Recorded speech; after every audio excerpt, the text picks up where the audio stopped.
Our story takes place in an area located some 200 miles from Shepherdsville, the capital of Caribou Land, in a mountain range known as the Wedge Hills, in the heart of the George Plateau. These elevated flatlands extend from the head of the George River to the Alluviac Fjord on the shores of Ungava Bay. The stunted tundra forest grows on the plateau, and the soaring boreal forest carpets the valleys. Every spring, the plateau becomes the calving grounds for most of the cows from the huge George River caribou herd. And every fall, hunters come in search of its trophy caribou. Yeah. He's coming right out of the trees right now. Get ready. Okay. Yes, sir. Yes, sir. It was a good kill shot. Kill shot. Let's go. Let's go. On the Wedge Hills, the sound of a gunshot echoing across the tundra seems to signal good times ahead for this party of hunters. Backspin both sides. Touch his eye with your gun in case he's not dead. Make sure he's down with his back.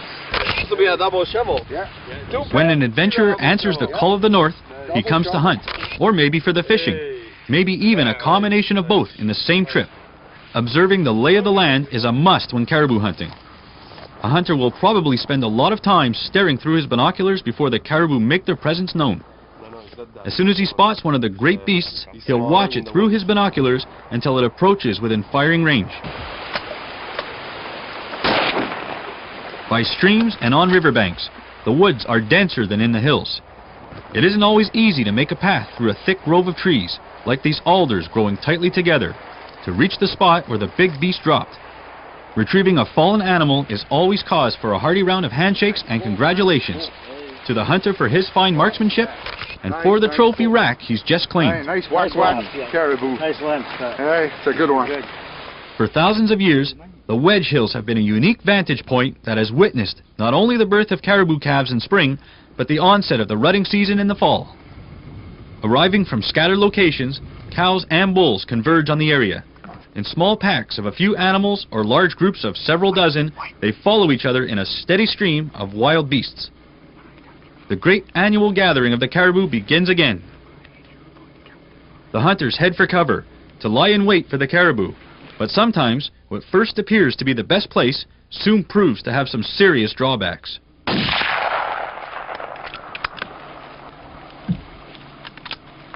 Okay, boys.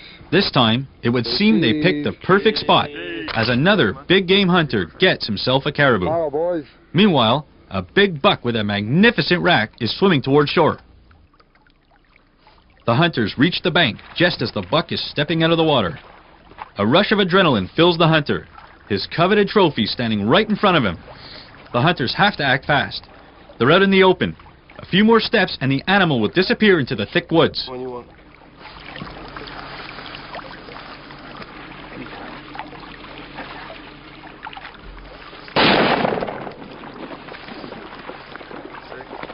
Wait a sec. Nice shot, Ray. Oh, Ray, what a shot, buddy. I heard him the first shot. What I hit him. a shot, my friend. Oh. That's what we came for. Big caribou. Yeah, it's really something, guys. Really nice. The sound of a gunshot has brought the other hunters from the group to the scene. Well, as you saw, folks, we came for a nice hunt, and Raymond got himself a nice caribou. Yeah, it's very nice. This is a nice rack to put on the wall at your son's house. We will. Yeah. My son's looking for one, so I guess I'll bring it down to him. That's it. And he put it on the garage door. Oh, my. That's for sure. It's always great to have your picture taken, so future generations can see you posing with an incredible animal and its beautiful antlers. This hunting trip has been full of exciting times, some of which these guys can remember forever through the magic of film. A caribou rack is highly prized, mainly because of the spread of its beams. Not just the length, it's the incredible shape of the beams and how they branch out that make them so valuable to hunters the world over. Nice caribou. Yeah, very nice. Very nice.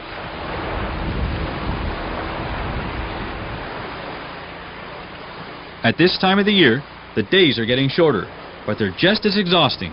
Back at camp, the hunters congratulate each other on their success. They were all rewarded with a magnificent caribou. In the minds of many hunters, the phenomenon of the George River caribou and the trophy racks of the herd's bucks ranked them among the greatest superstars in today's world of big game hunting.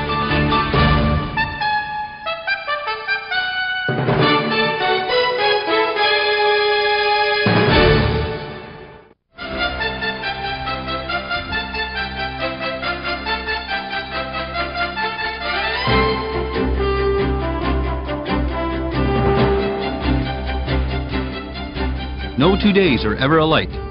The old saying fits northern Quebec like a glove. The ground is frozen solid, covered in a blanket of crisp white snow. Will this affect the caribou? They are no strangers to snow, but will it make them more restless? It's still too early to tell.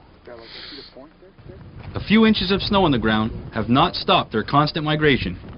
Through binoculars, the hunters observed a scattering of caribou, among them some hefty bucks with fine-looking racks. Fortunately, the wind is blowing away from the hunters. A few of the great beasts are heading their way. They seem to be coming from all directions. Several nice-sized specimens are swimming across a body of water nearby. Others approach through the taiga. The hunter's excitement grows. He's got so many targets to choose from. The little herd gets nearer and nearer, oblivious to the presence of man, when suddenly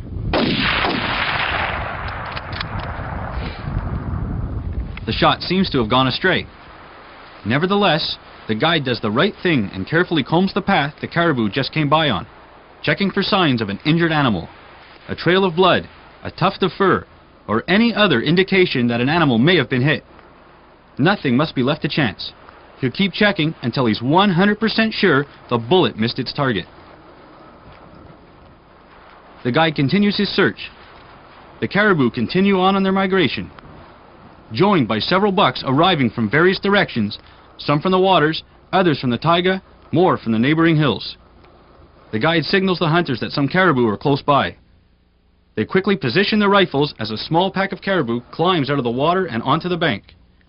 It's just a matter of picking the target, waiting for it to come into range, and presto! It's recommended to wait a few minutes before moving in on game that's just been shot. After a reasonable waiting period, the guide finds the trophy and is quick to congratulate the happy hunter. It's still snowing, and now it's turned to wet snow. The hunters couldn't care less about the snow. They're too excited by the sight of such a beautiful trophy. Oh, it's thirsty. Not filming that. The removal permit is quickly attached to one of the animal's beams, in accordance to the law regulating the conservation and development of fauna in Quebec. Time for some pictures.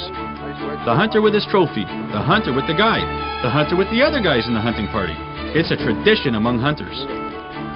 The George River herd is estimated to be one of the largest in the world, having peaked a decade ago at an unprecedented head count. Their numbers appeared to be dwindling. But this decrease didn't last very long, and today, the herd's population is clearly on the rise again. The truth is, only a few people were aware of the phenomenon of the decreasing head count of the George River herd. That's because the neighboring herd, the Leaf River herd, had experienced a population explosion, which meant that the magic number, when both herds were combined, still remained at 1 million or so animals. It's an impressive sight, 1 million great deer making their way across the most northerly regions of Quebec. Hey, hey, good shot. Yeah, Hey, excellent. hey. Excellent. Let's see. Oh, look at the. Look at that. Wow, double shovel, big palms. You know what, folks, if you're looking for a really exciting hunt, give Wedge Hills a call. We're hunting Lake Wack Wack. We've been here, this is our 4th day hunting. Donald put us on to some big bulls. We came up with 5 guys, and all 5 have tagged out. The George River is one of the major waterways in northern Quebec, but even its fast-flowing waters don't seem to be able to stop these exceptional swimmers. When a sportsman has gotten what he's come for, his limit of 2 caribou, it's more than likely you'll find him in the river, hoping to catch himself some Arctic char. The fly fisherman never tires of the pleasure of playing with this prince of the chars. The river's cold waters and strong currents have made these trout remarkably strong and very vigorous. Add to that some beautiful speckled trout, sporting their most brilliant colors in time for the spawning season. Well, fishing doesn't get much sweeter than this. The speckled trout in the George River are highly aggressive, which has contributed to the reputation well beyond the borders of Quebec. Up here, In Wedge Hills country, depending on the season, a lake trout or even a salmon may nibble at a passing lure. Nice fish. Fat female. Look at that go. Look at that fish. That nice Wedge Hill brookie. Oh, Steve! Oh, he's got another one on there. I'm not taking fish for you off all day. That's the same one. Okay, Steve, you just stay I'll right just there. stand here and take your fish off for a while. You just stay right there. I'll bring him right The size of these brook trout. A combined hunting and fishing package at Wedge Hills is really worth the trip. There you go. Fantastic fishing. This is great. Wedge Hills is #1 right now. The beautiful fall colors are an added bonus for anyone observing caribou in the wild. The carpet of lichen comes alive with a kaleidoscope of colors. The regal tapestry is scattered here and there with restless caribou, always on the move, the true gypsies of the deer family. The great fall migration is the best time to watch an endless parade of thousands upon thousands of these noble beasts.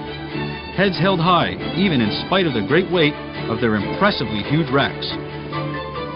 It's a stunning display of nature at its finest, which can be witnessed every year in the fall and early winter. The hunting season coincides with this great migration across miles and miles of landscape that's truly magical. For several decades now, these outfitters have offered hunting, fishing, and outdoor packages in the heart of the tundra forest. All who come here in the fall are sure to leave with some colorful memories of an amazing caribou hunt.